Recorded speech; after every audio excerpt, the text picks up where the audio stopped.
Welcome to the bird media. నేను మీ పవన్ కృష్ణమూర్తి. తొలి విడత పంచాయతీ ఎన్నికల ఫలితాలు చాలా ఉత్కంఠ రేపిస్తాయి అనుకుంటే ఎస్, ఉత్కంఠగాను ఉన్నాయి, చాలా ఆశ్చర్యకరంగా కూడా ఉన్నాయి. అనేక విచిత్రాలు కూడా నమోదవుతున్నాయి తెలంగాణ పంచాయతీ ఎన్నికలకి సంబంధించినటువంటి అంశంలో.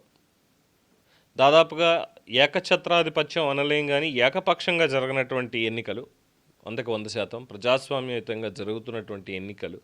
దీంట్లో ఇప్పటివరకు ఉన్నటువంటి ఓటింగ్ సరళిని ఎవరికి ఎన్ని పంచాయతీలు వచ్చాయి, ఎందుకంటే ఇవి పార్టీ గుర్తుల మీద జరగవు, కేవలం వ్యక్తుల మీద జరుగుతాయి. వాళ్ళకి ఎవరు మద్దతు ఇస్తున్నారో ఆ పార్టీ సర్పంచ్ అని అనుకోవడం పరిపాటి. కాబట్టి కాంగ్రెస్, బీఆర్ఎస్, బీజేపీ అనేవి ప్రధానంగా ఇందులో ఉన్నాయి. ఈ సర్పంచ్ అభ్యర్థులకు సంబంధించి దీంట్లో ఎవరికి వచ్చాయని చూస్తే ఇప్పటివరకు ఉన్నటువంటి అప్డేట్స్లో మొత్తం 2337 మందికి కాంగ్రెస్ తరఫున పోటీ చేసినటువంటి, అంటే ఆ పేరు మీద పోటీ చేసినటువంటి సర్పంచ్లు గెలుపొందారు. అలాగే వీళ్ళకి ధీటుగా మీరు అంత తింటే మేమేం తిన్నాం, మేమేం తక్కువ తినలేదంటూ బీఆర్ఎస్ వాళ్ళు మొత్తం 1166, అంటే ఓట్ షేర్ చూస్తే 27.6% వీళ్ళు గెలుపొందారు. ఇక బీజేపీ దగ్గరకు వచ్చేసరికి కేవలం 4.5% ఓట్లతోటే, అంటే ఓవరాల్ పర్సంటేజ్లో, ఓట్స్ అని కాదు ఈ పర్సంటేజ్లో.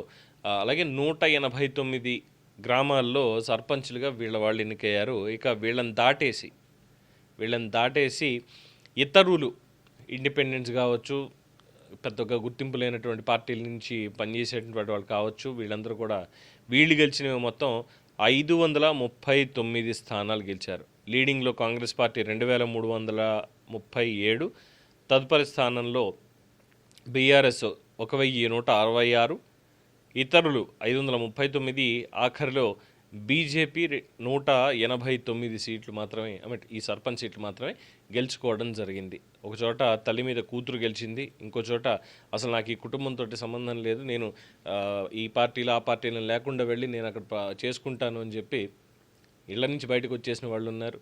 అలాగే 95 ఏళ్ల వయసులో నవ యువకుడిగా మాజీ మంత్రి జగదీష్ రెడ్డి గారి తండ్రి బాపు గెలవడం అనేది అది ఇంకా సంచలనం.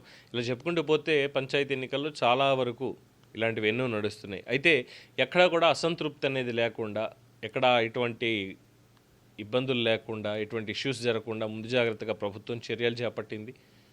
ఇవి కేవలం మన పనితీరుకి గీట్రాయి ఒకటి మాత్రమే కాదు, పంచాయతీలు అనేవి ముందుకు నడవాలి కాబట్టి వాటికి సంబంధించి అని చెప్పి కూడా చెప్పారు. అయితే 42% రిజర్వేషన్ అన్న దాని మీద ఎక్కడ డిస్కషన్ కూడా ఇప్పటిదాకా ఇక జరగలేదు. సో ఓవరాల్గా మేబీ అది సైలెంట్ వేవ్ క్రియేట్ చేసుకుంటూ వెళ్ళిపోయిందేమో అన్నటువంటి అభిప్రాయాన్ని కూడా చాలామంది క్రియేట్ చేస్తున్నారు. సో మొత్తానికి ఈ విధంగా ఉన్నాయి ఫలితాలు, ఏ పార్టీకి ఎన్ని అన్నప్పుడు. చూద్దాం సెకండ్ ఫేజ్కి వచ్చేసరికి మరి ఇంకా ఎన్ని నియోజకవర్గాలకు వెళ్తారు, ఏ జిల్లాల్లో చేస్తారు, చేసిన చోట డిపాజిట్లన్నీ వస్తాయా, ఏంటి పరిస్థితి అనేది. దీని మీద మీ అభిప్రాయాన్ని కామెంట్స్ రూపంలో తెలియజేయండి. చూస్తూనే ఉండండి ది బర్డ్ మీడియా.